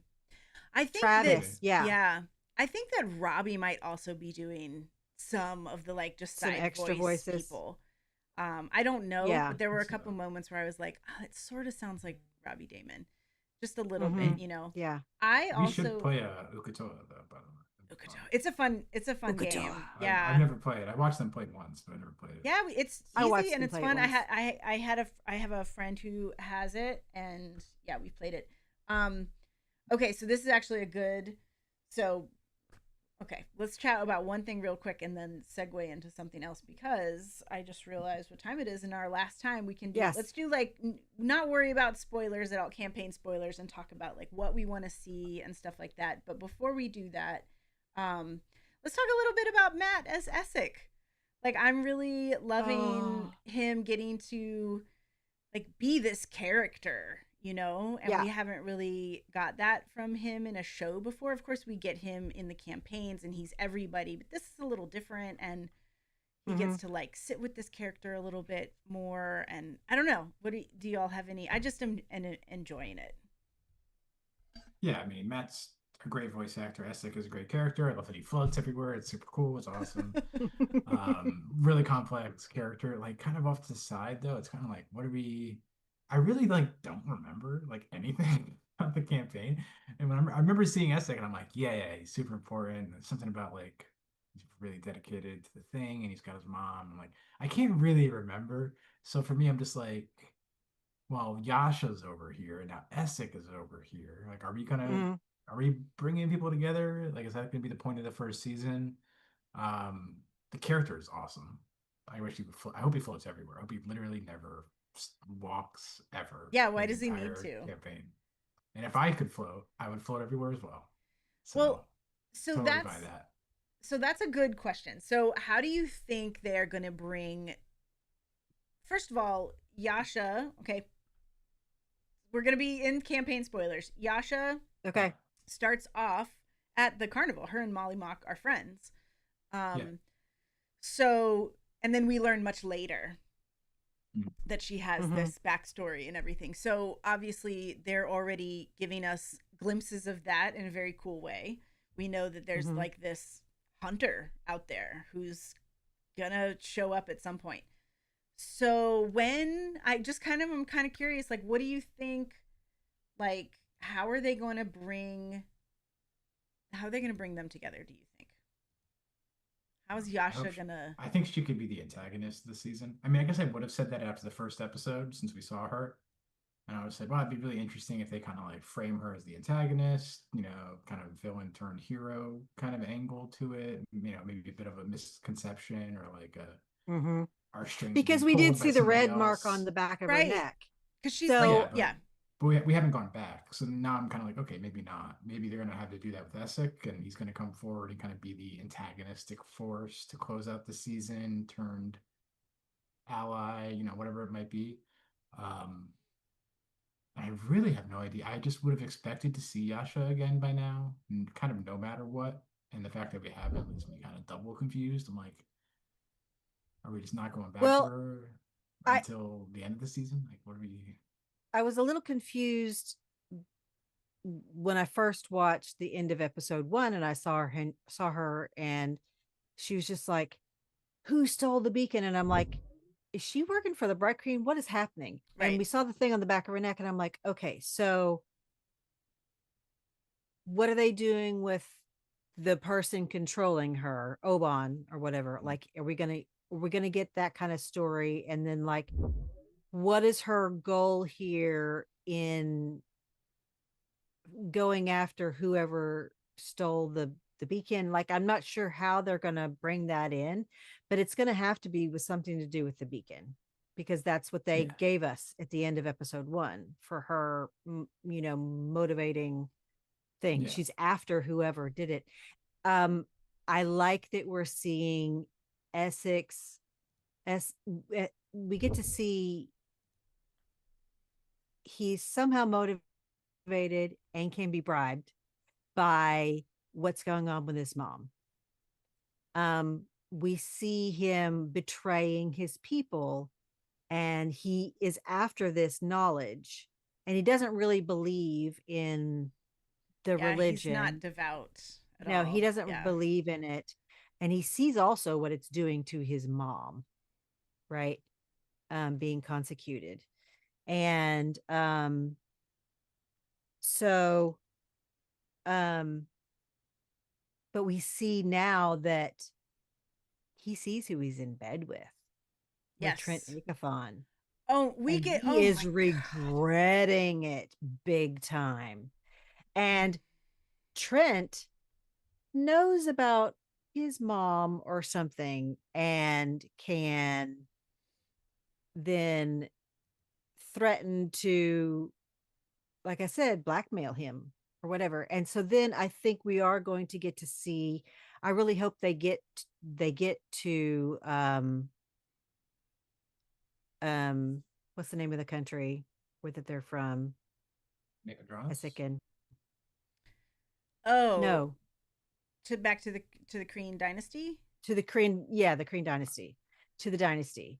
And where they do kind of get into trouble or whatever, and maybe they steal, maybe they steal the beacon. In the story, there's another beacon that they get a hold of, Yeah. and they have it and they're able to present it to the Bright Queen. But it seems like there might only be one that is like the one that Right. they need. It seems like they're Isn't that making when it. they actually like meet Essek? Isn't that when Essek Yes. realizes that? Okay. So then they're kind of assigned Essek when they are taken to the Bright Queen and they give this up. Um, and so he's working with them and they don't know that he's actually the one who stole the beacon, and he's actually working with the bad guy that they're kind of, because I think we're going to get to go to Zadash, or is it Zadash where Yeah. Ikathon is, and it's like the Well, that's where the is that where the Soltris Academy that's where the is? Soltris In Academy Zadash? is. Yeah. So that's where the Soltris Academy is. So I'm pretty sure we're going to have to go to Zadash. Yeah. Right. So I'm going to Because actually give you all the episode titles. Okay, cool. If you want them, unless you want to riff first, rant. No. Okay. Go. Okay. No, I was saying they clearly set up not a love triangle, but like a plot triangle here, right? There's all these people that want the beacon, and the Mighty Nein kind of don't care about the beacon. They don't Right. even know about it yet, right? really, So mostly, all I except can for really say for sure is Cobalt Soul. right. But yeah, it's true. But I mean, how much does she really care about what the Cobalt Soul wants at this point, right? Even clearly Yasha wants it, and like Essek either wants it or wants to keep it or wants to evade or do something with it and make a plot, and Trent wants it, and Mighty Nein are gonna have to have a plot reason to want it. So like who knows what's gonna happen, but clearly there's like there's gonna be some sort of either misunderstanding, I think, with a lot of aggression behind it, where it's like you're already too deep to kind of stop course, right? Either from Yasha's point of view or the Mighty Nines or Essex, or it's going to be like a puppet master kind of thing, right? Where it's like somebody's being puppeted or forced to go some direction where they don't want to, and one of these three parties will get them out of that or provide some way to push forward. Well, How I they do that, you can do it a million different ways, but I I do think do it's going to like be I an do like intersection. that they've clearly connected both Bo and Caleb to the the bad guys, the Assassins, yeah. Volstraker. Yeah. Right. Yeah. They're both like, "Oh, she found me." And she's like, "Ha ha ha, I got two with one." They played that so well. I mean, they really gave her Yeah. a real air of menace, which I Yeah. mean, they're really good. One of the things the show is like really, really good at is using as few frames as possible to sell an emotion and to sell it like very freaking well. It's like you see her and it's like doesn't take much. It's like 10 seconds of Mhm. screen time, and you're like, she's danger, she's vicious. Caleb is very afraid of her. Like it's very clear how afraid he is. Yep. They do a really good job, even just like anybody that appears on screen, they can immediately tell me like this person's badass, this person's sad, this person's angry, and I really quickly get the vibe that they're going for like every single time. It's really impressive. They're doing a great job. Yeah, they do it so good that you almost like forget that it's not just like real people. Like they have to really be intentional. Like you have to draw those frames intentionally in these ways to sell these emotions, and they do it so well that it's just like you assume it's obvious at the time when you're watching it. Then you think back and you're like, man, that was a really good choice to like draw his eyes that way and to do this music and to have this set up by that and like really set up the tension well. And it's really good. It's really good. I mean, the studio is who they are, right? They're like one of the best studios of all time for animation. Oh, absolutely. So, like, Ghibli. They're doing it, yeah. Or is it what? I forget. Who? Is it the same as the Korra team, right? Oh no, not aren't they? They're working with Titmouse, right?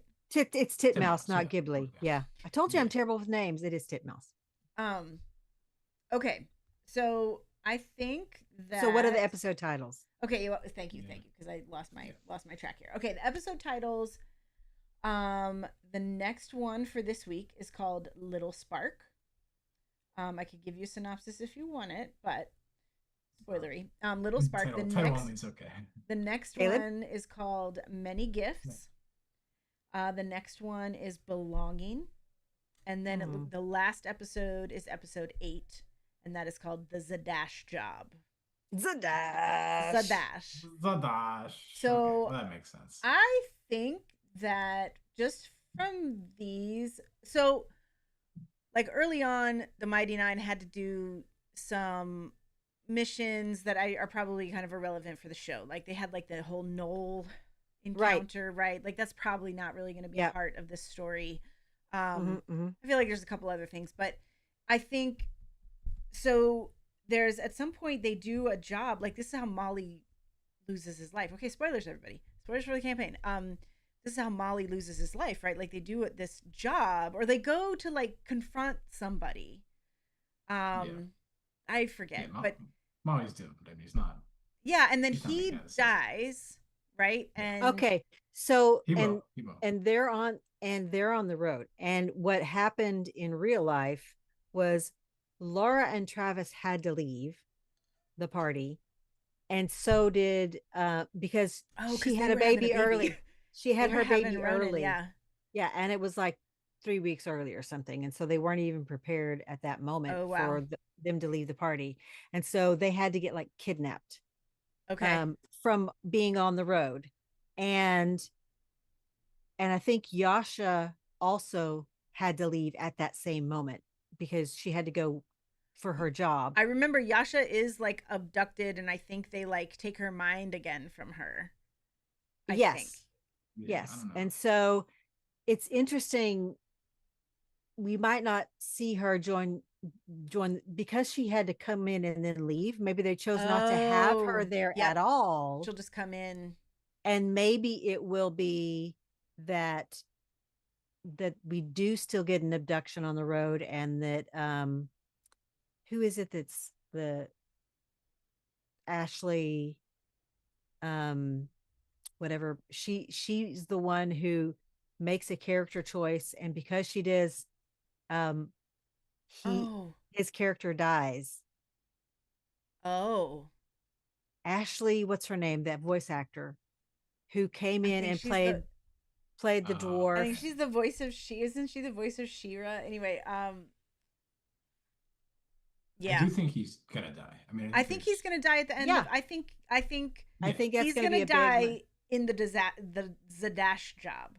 Yeah, I feel like we've seen his. Haven't we seen Caduceus in the trailers? No, I think we saw him in Caduceus. No, really? Oh, I feel like there's something. Maybe it's not official though. You know, there's so much art out there; it's hard to even. I never know what's art, what's real. Yeah, it's AI slop. I think.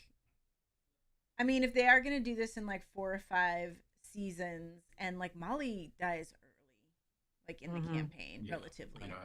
So, I mean, it is like around like the 30th episode, 20th or 30th episode, or so. Like they're only a few months in, so it kind of makes sense that they could like end this with that kind of cliffhanger with Molly's death, and they're creating this like you love him. He brings them all together. He's the heart. He is the heart of this group. I mean, and you know, the Taliesin also is like a big heart in the group, and like his monologues and everything, like what he's saying to Gustav of like, you've given all of us like wayward people a home, and then he has to kill him, and you know, it's just like also that was really freaking sweet. So cool. They really went out of their way to make Molly. I mean, they opened him up with the sex scene and then all the jokes, and everybody loves him. But we know why though too, because in the full scope of it, So and the fact that he doesn't have his memories, like that is a very cool thing. Like these little glimpses. There are things that he thinks and he talks about leaving the past behind. No, it's a little too much. Like it's a little too on the nose. On the nose, too much. It's a little too like hand of the writer being like, nah, we have to, for the plot reasons. He doesn't. It's like very D&D, which is great most of the time, but like it's very like, oh, like this is a character who doesn't remember his backstory. Like that's part of your backstories that you don't know. It feels very like. But that is exactly what happened in the campaign. So maybe it's a little forced. It's also the way he acted it a little bit, being like, what was it? And he's like, I have a memory. Oh, now I don't know the memory. That was just a little awkward for me. But I am gonna miss Molly. I like Caduceus more in the campaign than I liked Molly at the time. but I think I'm gonna have liked Molly more in the show Yeah. than I will probably like Caduceus, because Molly's so awesome and the accent is so delicious. I'm gonna be so Yeah. sad when I don't get to hear that accent every episode. So that's gonna be Yeah. sad. But Caduceus is cool too. He's just he's not as much of a character. He's just kind of like, I oh, my really first character died, so this is the one that you don't have to force some backstory into your campaign format kind of thing. Whereas like Molly was kind of built to be like, oh, we can be part of the campaign. We can be part of the campaign's plot. And Caduceus kind of felt like, my first character died. Here's a character that's a little bit more simple that you can just kind of be one of the party. It doesn't have to be. Well, and I think he was like, our current cleric doesn't like to use her magic. So we need someone who can heal. And I think, I don't know if this is true. This is totally like just like a, Dana hot take or whatever. But I think Taliesin is a fan of NADPOD. And I think that he wanted to make a character inspired by Emily Axford's Moonshine, who is a crick elf and a druid. And he does a lot of things that are like esque of that character, but in a totally different way, in a very Caduceus kind of way. But the first moments that I like met that character, I was like, I think this is Taliesin's like inspiration of Moonshine, the druid. And there's a number of reasons why I think he's a NADPOD fan that I don't need to go into, but yeah. Well, I've heard him talk about his various I've heard him talk about his various characters and about how they all in some way explore a different part of his life and his own character. And so, how Caduceus is so, and this is way in the future, but he's so like wise in certain ways in his own simple way. And I feel like Taliesin is that for the Critical Role family. That's why they joke about him being 3,000 years old. Yes. And he is obviously he is obviously the oldest, but like he is the oldest one in the cast. I don't know if he is. Yeah, I have no idea. We don't need to argue. We can look it up. We'll debate that another time. We will look it up. I really think he is the oldest one. I think Sam and Liam are the oldest. And I think it's Taliesin and Ashley. And then Matt and Travis and Laura and then Marisha. Yeah, I think Sam and Liam are the oldens. I think they're my age, like actually like born in the same year that I was born. I have looked this up before because I've been curious. Oh, okay. I haven't. I just always thought that he was literally the oldest. He is. I mean, he is an old soul in some ways. And he has been acting since he was like 3 because he was in Mr. Mom. And he's a really cute little kid in that movie. He's lived probably the most life of any of them. He's lived a lot of lives. Not to tangent too much, but the Weird Kids podcast is kind of fun, and he and Ashley. Yeah, I'm not. I guess it's just on the Beacon. Okay, it's on Beacon. I looked it up, and I'm like, it's only on Beacon. Sorry. Oh no. I see clips on Instagram sometimes. Yeah, they're always fun. Yeah, it's. I didn't know they were so close. That's nice. It's nice. Well, and I 100% would watch it. Part of it is just that they both grew up as childhood actors, right? And they just have a different. So the thing is like they'll talk about things and then everybody else is like, wait a minute, what? That's weird. And so they've started to realize that their upbringing is very different from everyone that they know because they grew up on movie sets.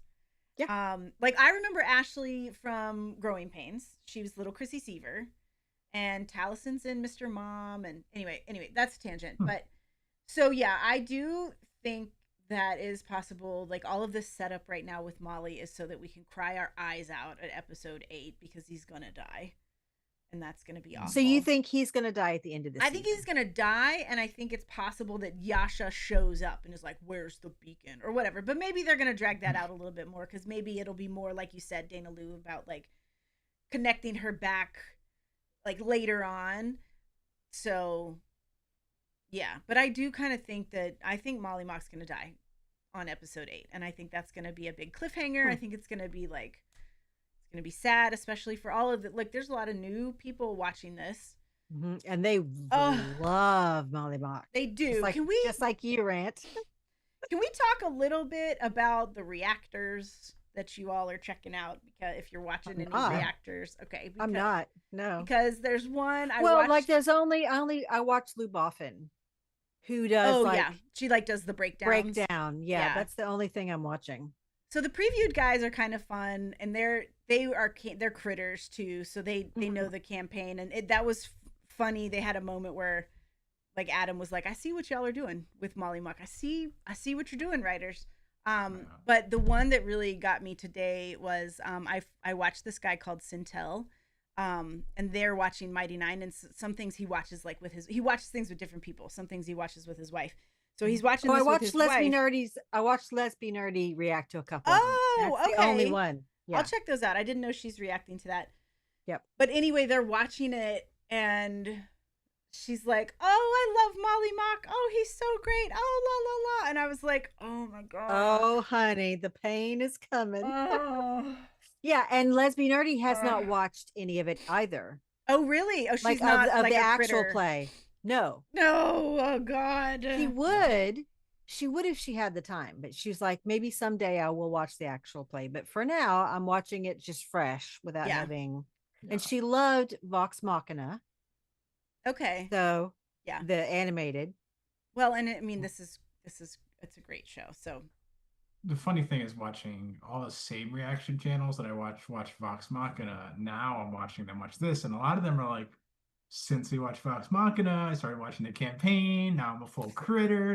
Yeah, it's different. And a lot of times they'll have like one of them who like refuse to watch so that they can have one person two different that's kinds of untainted. reactions.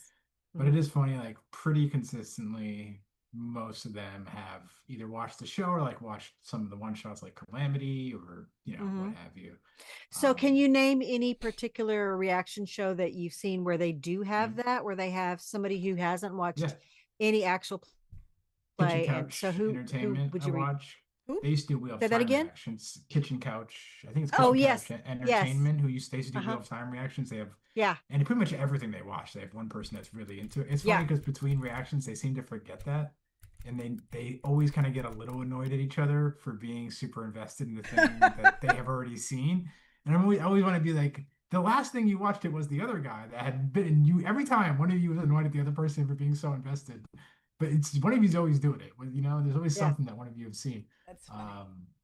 They're really good. There's also this channel, Sky Sparkle, I think her name is. She did reactions to Calamity. That's how I found her. She's like one of the few channels I saw do full on reactions to Calamity. I think it's like Sparkle Mix Sky or Sky Mix Sparkle. I would love to see some people do like reactions to like some actual play. Sparkle. I know. I tell people all the time, like, you should do. Well, Calamity. If we're gonna do a reaction channel to do, if we do some talks about Calamity, like if we actually get around to that, it would be good for us to prepare by watching some reactions, and then kind of get that. I think one of the things about our dynamic I think is interesting is that I'm the only one here who's not a game master. I'm only a player and watcher. Oh no, I've never. My brain doesn't work that way. I can't handle too many things going on. I will get that that waiting holding sign. I will freeze up. It's fine. Yeah. Now I can't handle nothing going on. I can't handle things not going forward. So I'm like, let me be the DM to push this goddamn story forward, no matter what. Well, here's the thing: in a classroom, I'm kind of one of those people who is like the whip, who will. I see where things are going, and I know things need to move forward, and I will say something, and I might ask the question that's like, "So what is that?" And so I have been named the whip in various classes. Like the various professors would know that of me. Like I see where the class needs to go and the conversation, and I will either say something to spark something or question or get it back around. That's something I just have always done. I'm helping the teacher out. I'm helping and then I became a teacher. So there you go. Use it. Earlier, Dana Lou, you had said something about the characters that you want to see, or some things from the actual play that you would like to see in the show. What are some of those things? I really want to see like what happens, let's say, with obviously we love Jester and Ford. And so I really want I really want to see how like this character helps that character and then in return goes back. Like and I love, you know how like dreamy or whatever and unrealistic Jester's view is of the world, and then you have like the really worn down Caleb and some moments they have together. And then you might have like F you, Bo, and then she might be so annoyed with Jester, but then you get them being such friends and understanding each other. And so Bo helps Jester maybe navigate her emotions and see what's real and what's not. Like, and then same thing with Not and Bo, and like the way that the different females interact with each other. And they're all so very different. And they help each other navigate what's hard for them in the world. And they kind of sand off each other's rough edges, and they still get to be who they are, and they appreciate each other for who they really are, but they get to see the world through different eyes by experiencing these very different people who they really come to love. And I I really, when they do go to Zadash and we get Caleb in such vulnerable space there, and the Cobalt Soul is also there. And so they, those two characters, we have Bo and Caleb, are really going to be at the heart of their stuff. And I really want to see them start to work together because mentally they are kind of on the same thing. Although, you know, we got like tough Bo, she's like, these guns here, you know, and but she still is extremely intelligent. And And I we want to be already able to, see them like connecting over books, you know, like we already yeah. see, And yeah. so, yeah, so I want to kind of see those things together, and I want them to see when Caleb's very weak and see him show them the parts of his world where he was still just a student. And but then I don't know, there's so many little, you know, moments like Yeah. that. It's just I'm gonna eat it up, and I just Yeah. can't wait. Whatever, I'll eat it, whatever it is. Rant, what are you looking forward to seeing from the actual play in the show? I can't believe I'm saying. I think I'm just really looking forward to more Jester and Ford relationship. It's Oh, so weird. I Like cannot wait. when I first watched the campaign, I mean, it was fine to me. Yeah, their relationship didn't really mean anything special to me, really. Like, I mean, Travis is my favorite of the players, and Laura as well. I mean, they're just both such awesome people. I love them so much. I love them a lot when I originally watched it. And I don't know if it's been a while. It's been like years since that happened. Maybe I'm a different person. Maybe I'm a lonelier person or something. But I see them on screen and I am filled with like so much emotion. I love them so much. They bring me to tears with their love, and I love it. It's so much, especially because I know that they're married in real life, and it's so Yes. freaking Oh, cute. it is. It's like I'm gonna cry right now even talking about it. And I'm so excited to see their characters fall in love, and just to see them on screen more because they make me so happy. Especially Jester, she is such a breath of fresh air Mm-hmm. in the campaign this season, especially it's such a drower tone. And Mm-hmm. she really uplifts the show, and she's so fun. And there's so many cool things to look forward to. But somehow I think that is my number one thing that I'm looking to see. And just more Ukatoa. I love Ukatoa, so cool. Okata. Ukatoa. So yeah, that and Ukatoa. Awesome. Yeah, and I think I don't know if I have a lot of specifics. I'm just in general interested to see how they do this adaptation. I love adaptations, like you said, Dana Lou. It's a Mm-hmm. different telling of the story. I just Mm. want to have the experience. I do wonder though, because I think this is the campaign where we meet Shakasta, right? Oh, And Yes. so I am wondering if we will That meet reminds me of something. Shikasta and if Kahari Mhm. Mosley is going to come back and voice that character, because I do think Kahari Mosley voices the king of Iman in Vox Yes. Machina. So they Yes, he does. they still work together and stuff. So just kind of curious. I think Shikasta is such a cool Well, character, and it would be fun to see him on screen. Like I'd love to see that yeah. animated, see And him did we drawn. see Shakasta first in the Knoll thing, but then he comes back? Maybe Does I he come back when they're trying to rescue the people who were kidnapped? I'm Do we not. You know what? also I see don't him there? remember. I do So there are think that different maybe, places where they yeah, could bring him in, where they are interacting. Like maybe he's one of the people they break out of, like when they break out other people from, I don't know. yeah. Like when Yeah. if someone gets kidnapped, like where's he going to come in? Because he is such a great character. He's They so have to fun. have Shakasta. It'd be great Yeah. if like I hope the production schedule works out and everything and they can make that happen, because I don't think that it's not really the goal to get all of those guest players characters in the story if they're Mm-hmm. not completely relevant for the story. So Mm-hmm. I think in Mighty Nine and Campaign 2 I feel like they had a fair amount of guest players. They did. um and like so like Mark Humes, who Yeah. from High Rollers, the Yeah. DM They from had High some. They Rollers. had Yeah, so many. he played like a dragonborn, a dragon, oh, whatever, interesting. So Yeah. that'll be interesting to see, like, do they have some of those characters Deborah represented Ann in the Wall. show? Right. Are they going to have the actors voice the characters? Because right now they're also doing like this is voice acting, right? This is kind of next level stuff. So I think that'll be really just curious to kind of see what Mm-hmm. consistency they might have in that realm of, like guest Yeah. characters, guest players, And potentially guest voice actors piggybacking or off of that a other. little, I'm curious how they're gonna explore this like cinematic universe, whatever you want to call it, like this combined.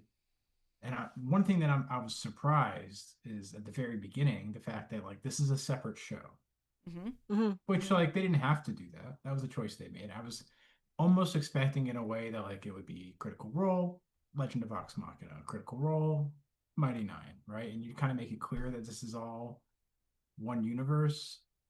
Eventually it's gonna cross over because they don't Mm-hmm. put like they didn't put the Traveler in Vox Machina for no reason, right? Mm-hmm. And so I'm curious to see how that. I don't expect it's going to happen this season in any way, nor do I really think there's going to be any more breadcrumbs that this is a larger universe. But I do think Oh, they want to, I think there will be plenty maybe of a little. I don't know. breadcrumbs. I don't think they want to shift the focus. I definitely think next season that'll be a big I part of mean, it. especially with Trent Ickathon, right? I think Yeah, I yeah. think Well, Caleb. I some of the mean, no, not history Caleb. some of the What's his history face? stuff has to kind of like the downfall, like what I'm Yeah, saying, the yeah, calamity. Like I think some of that has to be in there, especially because that we are going to go up to Islecross and we're going to yeah. see. So by the time we get to that point where they go to Islecross, and we learned in campaign 2 about what happened in the past with the floating cities and the gods, and all, and the cities crashing and all of that. I think we're going Um, to eventually get there I don't think so, personally. I to don't think that we're gonna. connection. I don't think we're gonna have like grab the thing, get a vision of Calamity, the adaptation. I don't think that's gonna be. Personally, I don't think. I think Calamity will be a movie or something. Like I think it's gonna be a separate production But on its own. it's fine. But I think we're gonna set that up with Maybe, yeah. campaign 2 and go into Islecross. You see what I'm Good point. saying? So Yeah, And then also being like, oh, did the beacon get dug up here? Because and that's how we got this set up. You know what I'm saying? I think right. we can That's a good point. they'll touch on connect. some maybe. And then Is we it? have like all the Ruidus stuff that's tied Yeah, into that. They're definitely giving us yeah. little You're Easter giving it. eggs. I This is okay. kind of why I thought we'd go the other direction, though. I thought that Vox Machina should have come out first. This is actually not should have, but would have come out first, and that would have allowed Mighty Nein season 1, after Vox Machina season 4, to be a little bit more heavy-handed with some of the crossover, but because we're going this direction, it's a little harder for them. So maybe they'll have to push some of them here. I mean, not what's Liam's character in Vox? Vex, right? No, Vax. Vax. Vax. He's like the best. He's the easiest Vaxeldan. connecting figure, right? Because he's the best. He's the easiest method for the writers or the director or Matt, whoever it is, to be like, hey, this is clearly the same world. Like this Because guy's he- immortal and he could be placed wherever Right, the because he Raven is Queen the- wants. And Yeah. same thing Matt did in the campaigns. It was like, hey, this is how you know, and this is the Well, exciting. and This then is we my have toy. Keyleth. And then we have also have Keyleth. We have a Derola reference in the first episode, so like they're dropping Oh. references, but like References. I mean, so we know, like I feel like they're saying this story is taking place right here, and there's some real serious stuff that's going right And here. they're showing the little green pieces, and we know that comes from Whitestone. Yeah. So, but Right? they're giving Yeah. us stuff to let us know that like this Yeah, is and part then- of the world. It's just it's another continent, and we're Yeah, dealing and they with very did different show- stuff. And when they showed Essek and his mom, he got that piece of something that was dug up at in Islecross area that was for floating the cities, that they found a piece, and she used it to float the ship, right? yeah, So they are dropping little nuggets of things Yeah. that indicate I can see older oh. history stuff. I can see the timeline being a little different. Like, what is it in Yeah. the campaign? I think it's like 20 years. I could see in the show or something it being 10. Oh, I maybe actually think 5. they could stretch They- it out a they little could- further. Oh, you think further? Because I'm thinking it's hard to deny that at some point when all the chess pieces are set, and if they're set in the proper order, there's a way to say, hey, all your Vox Machina people you know and love are fighting right alongside Mhm. all of the Mighty Niners you know and love. And even though I don't recall that really, maybe it happened in a one shot or like They did that in obscurely. Bell's Hells. Right, that's true. They do it, but that's Did you different. It's finish not Mighty watching Nine, Bell's I guess. Hells? Sorry, spoilers. No, but I do know that. I watched those episodes actually only. Okay, you But did watch like, some of those. I think crossovers instead at of the waiting end. till Yeah. Bell's Hells to do that crossover, I think it's pretty hard to resist. Think about it if you're on season 3 of Mighty Nine and you're on season 5 of Vox Machina, how hard it would be to resist a team up. Once like it's clear that these are the same universe, why not 20 years later bring them in and then contort the plot or like have them come in for an episode and do a quick fight? No, but you totally could bring in 1 or 2 characters. I Yeah, wonder. you easily, but you could also. I mean, I would be really tempted. I mean, as a DM, like my head just goes, man, I really want to. I would just love to bring them all. Right, but It's also fun to bring 1 or 2, but ooh, if boy, they're it'd be fun to telling bring these them all. stories like concurrently, right? They take place in different Mm. time frames, but they're being told concurrently. Like Vox Machina is going to come out in January. Mighty Nine just dropped. Bell's Hells first season could be starting in a couple Could be. years. They could be, It could be, yeah. nodding all of this stuff that in Bell's Hells starts to like wrap it all up in this nice way.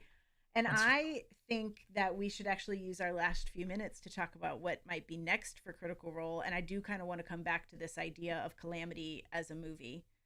And Yeah, wasn't it You did confirmed? get pretty excited when he said that. that, like, to me, I had not thought of that, but the Calamity, perfect. Divergence, and Downfall could Mhm. be a 3-part movie series, Like, or absolutely. whatever it's called. Yeah, a trilogy. A trilogy. Theatrical. Thank you. Murder. Honestly, probably a theatrical release too. Yeah. Yes, I mean, absolutely, 100%. They're because doing they have stuff. They have got a relationship with Cinemark. They're doing their shows and Yeah. stuff at the theater. yes, They they are. could do these as like high level movie productions. They're just doing great fantasy. miniseries. They're just great fantasy. It could be a miniseries, but the TV, the way that it is I don't know. But maybe movies might even be a better way to go. But I think at that point you're telling a completely different story, right? Or like a new story. You can tell it like it's kind of like fantasy sci-fi. Oh no. We got to wrap it up. We got fantasy sci-fi, like we've got the production quality to do it. I love that idea.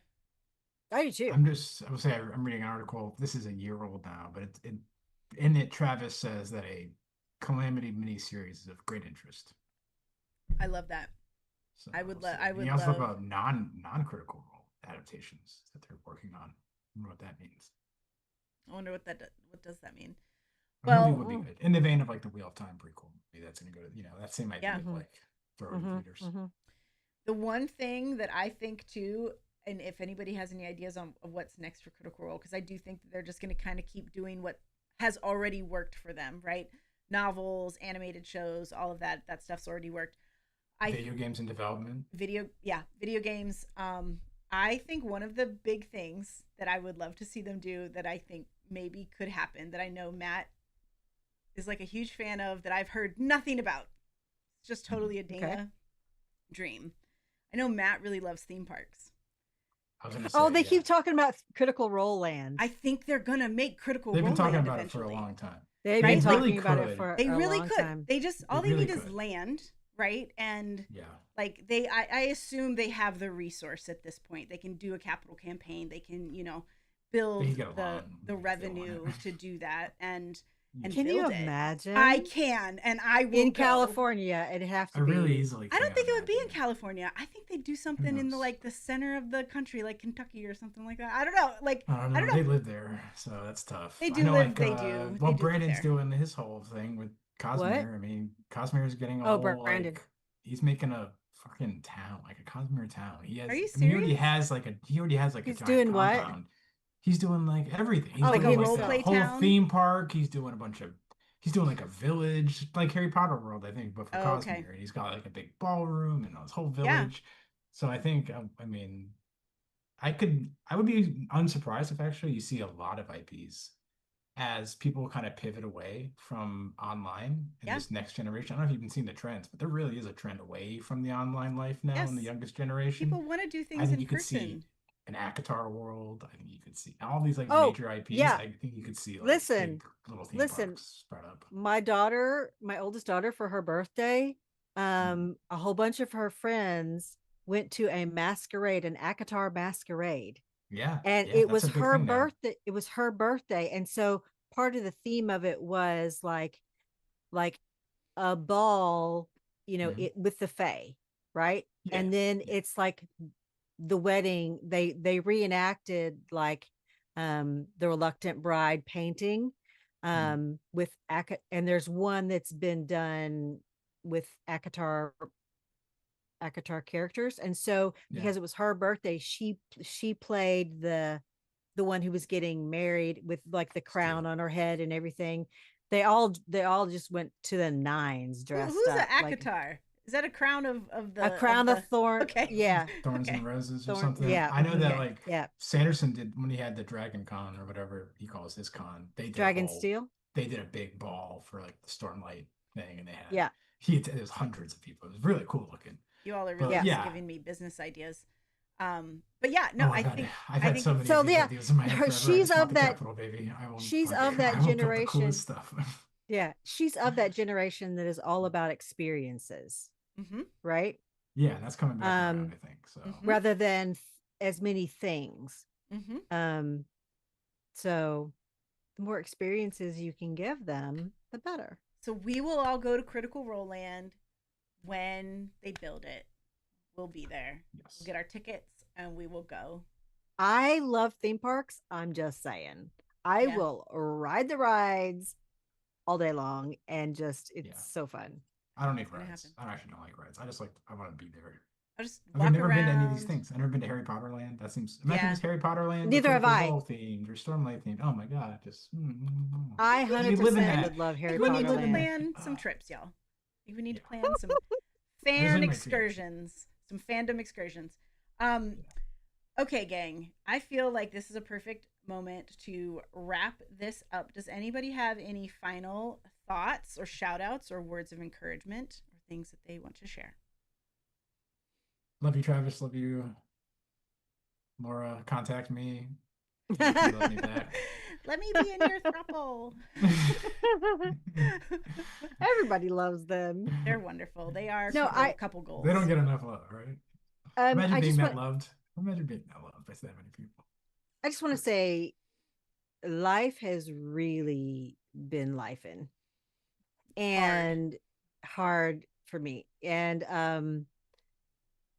it is such a joy just to sit down with you nerds and talk about this. And um I'm really happy that they have found the capital and the support and the feedback, like positive feedback, to keep doing these, because they are so wonderful and it is such a wonderful escape, but yet so they put in so much realness, like humanity in these. And so I just want to keep doing this. This is fun. Yeah, let's keep hanging out and chatting. I think we lost Laura Lou along the way Yeah, because we she was did. having We did. technical Yeah. difficulties. But yeah, I would just say yeah, we're gonna keep hanging out and talking about all the stories that we love. And so check out this channel and check out our streams and stop by and say hi and give us comments and yeah, Like, like and subscribe, subscribe and do all the things. Don't do that. do all the Yeah, and that's it. Thank you all so much for your time. I love hanging out with you and chatting with you. We will keep talking about all the things that we love, and in the meantime, take care of yourselves, take care of each other. Hey, everybody. Fade to Okay. black. Bye. See you guys.